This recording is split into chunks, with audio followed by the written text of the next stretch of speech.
નમસ્કાર, કલમ યુદ્ધ સમાચારની સાથે હું છું આપની સાથે પાયલ બામભણિયા। તો જોઈએ આજના મહત્વના સમાચારમાં। શામળાજી સિવિલ હોસ્પિટલ ખાતે રક્તદાન શિબિરનું આયોજન કરવામાં આવ્યું હતું।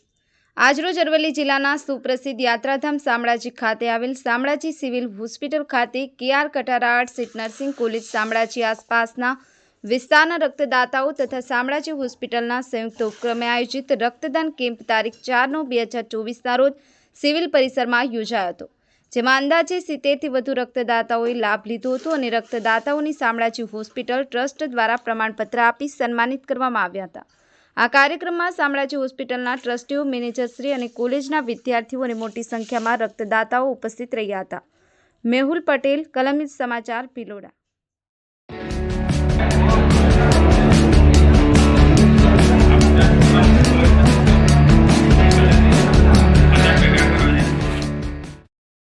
હું ડૉક્ટર વિપુલ ઓઝા, વહીવટદાર શામળાજી હોસ્પિટલ। આજે અહીં રક્તદાન શિબિરનું આયોજન કરવામાં આવેલ છે। મને એ જણાવતા બહુ આનંદ થાય છે કે આજે અમે રેકોર્ડ સંખ્યામાં લોહીની બોટલો ભેગી કરી છે। લગભગ 70 ઉપર દાતાઓએ આજે રક્તદાન કરેલ છે।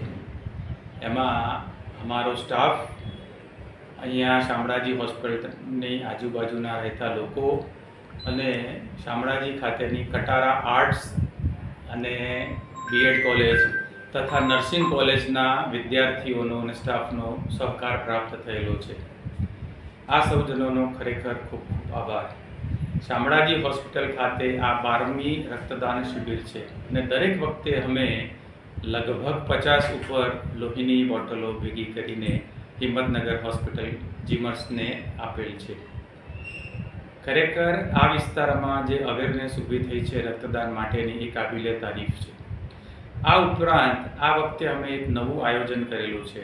જે પણ કોલેજના રક્તદાતા વિદ્યાર્થીઓ છે એ દરેકનું બીટા થેલેસેમિયા તથા સિકલ સેલ ટ્રેટ એ બંને રોગનું નિદાન મફતમાં કરી આપી અને અમે એ લોકોને રિપોર્ટ કાર્ડ આપીશું કે જેમાં સામાન્ય રીતે લોહીની ટકાવારી, લોહીનું ગ્રુપ, HIV અને ઓસ્ટ્રેલિયા એન્ટીજન એટલે કે ઝેરી કમળા તથા VDRLની વિગતો ઉપરાંત બીટા થેલેસેમિયા માઇનોર તથા સિકલ સેલ ટ્રેટનું સ્ટેટસ આપીશું।